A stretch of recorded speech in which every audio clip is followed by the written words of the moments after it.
राहुल गांधी और तेजस्वी यादव के बाद अब असदुद्दीन ओवैसी अपनी यात्रा निकाल रहे हैं। बिहार विधानसभा चुनाव के मद्देनजर ओवैसी की पार्टी एआईएमआईएम के लिए लालू यादव और तेजस्वी यादव ने महागठबंधन का दरवाजा तो नहीं खोला। ऐसे में अब असदुद्दीन ओवैसी ने अकेले ही मोर्चा खोल दिया है। ओवैसी ने मुस्लिम बहुल इलाके सीमांचल में डेरा डाल दिया है। अब सीमांचल की सरजमीं पर असदुद्दीन ओवैसी के कदम आरजेडी और कांग्रेस वाले महागठबंधन के लिए सिर दर्द साबित हो सकते हैं। अब पहले आपको ओवैसी की इस धमाकेदार एंट्री के बारे में बता देते हैं। तो राहुल गांधी की वोटर अधिकार यात्रा और तेजस्वी यादव की बिहार अधिकार यात्रा के बाद असदुद्दीन ओवैसी सीमांचल न्याय यात्रा शुरू कर रहे हैं। ओवैसी की ये यात्रा 4 दिन यानी 24 से 27 सितंबर तक चलेगी। ओवैसी सीमांचल इलाके के 4 जिलों यानी किशनगंज, अररिया, पूर्णिया और कटिहार का दौरा करेंगे, जहां रोड शो होगा, नुक्कड़ सभाएं होंगी और सिर्फ एक दिन में 9 जगहों पर ओवैसी भाषण देंगे।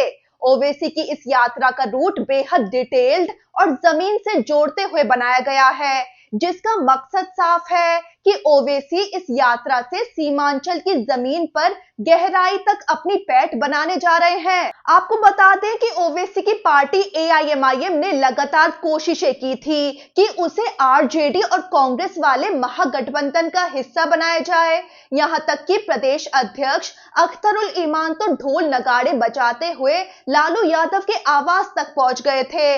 लालू यादव और तेजस्वी यादव से गुजारिश करते हुए चिट्ठी भी लिखी गई थी। यहां तक कि सार्वजनिक तौर पर कई बार कहा गया कि एआईएमआईएम गठबंधन में शामिल होना चाहती है। ओवैसी ने भी सामने आकर बताया था कि उनकी पार्टी एआईएमआईएम ने 2 बार लालू यादव को और 1 बार तेजस्वी यादव को चिट्ठी लिखी, लेकिन उनकी तरफ से कोई जवाब नहीं आया।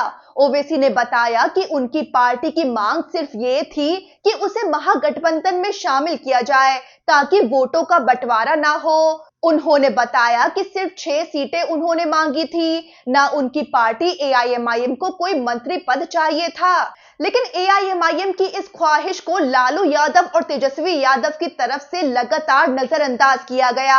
अब ओवैसी ने आखिर अकेले उतरने का मन बना लिया है। वहीं आपको बता दें कि 2020 के विधानसभा चुनाव में एआईएमआईएम ने 25 सीटों पर चुनाव लड़ा था और सीमांचल की 5 सीटें जीती थी, लेकिन 5 में से 4 विधायक बाद में आरजेडी में चले गए थे, जिससे पार्टी को करारा झटका लगा था। लेकिन सीमांचल में अभी भी ओवैसी और एआईएमआईएम का दबदबा माना जाता है।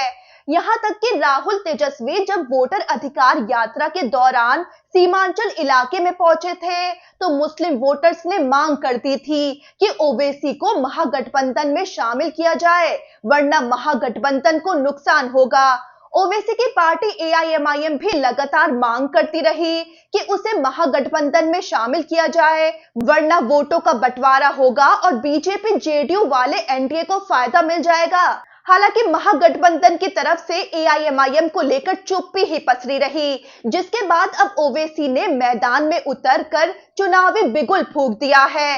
एआईएमआईएम का मानना है कि इस बार तस्वीर अलग होगी और उसकी बड़ी जीत होगी। राष्ट्रीय प्रवक्ता आदिल हसन का कहना है कि सीमांचल के लोग न्याय की उम्मीद से उनकी तरफ देख रहे हैं और अब की बार 2020 से भी बड़ी जीत मिलेगी। उनका कहना है कि चाहे एनडीए हो या महागठबंधन, सबने सीमांचल की सिर्फ उपेक्षा की है। वहीं ओवैसी सिर्फ चुनावी गणित से नहीं बल्कि एक बड़ा राजनीतिक एजेंडा लेकर आ रहे हैं। संसद में उन्होंने अनुच्छेद 371 के तहत सीमांचल विकास परिषद बनाने की मांग भी रखी थी। उनका आरोप है कि हर सरकार ने यहां से वोट तो लिए, लेकिन विकास के नाम पर कुछ नहीं दिया। यानी ये यात्रा पूरी तरह न्याय और विकास के मुद्दे पर केंद्रित होगी। अब बड़ा सवाल कि क्या ओवैसी की ये यात्रा महागठबंधन, खासकर तेजस्वी यादव के लिए मुश्किल खड़ी करेगी? तो पिछले चुनाव में एआईएमआईएम की मौजूदगी से वोटों का बंटवारा हुआ था, जिससे एनडीए को फायदा हुआ था और महागठबंधन को भारी नुकसान हुआ था। कई सीटों पर महागठबंधन के प्रत्याशी हार गए थे। इस बार भी अगर सीमांचल में एआईएमआईएम के आने से वोट बढ़ता है तो सीधा असर आरजेडी और कांग्रेस पर पड़ेगा। तो तस्वीर साफ है कि महागठबंधन के दरवाजे बंद मिले तो ओवैसी ने सीमांचल में खुद मोर्चा खोल दिया है। रोड शो, भाषण और सीमांचल न्याय यात्रा के जरिए वो सीधे जनता तक पहुंच रहे हैं और अगर उनका ये दांव कामयाब हुआ तो सीमांचल की राजनीति से बिहार चुनाव पर बड़ा असर पड़ सकता है। बिहार की सियासत में हर चाल, हर कदम और हर यात्रा अगले चुनाव की किस्मत तय कर सकती है। अब देखना होगा कि ओवैसी की इस यात्रा का असर बिहार चुनाव पर क्या पड़ता है।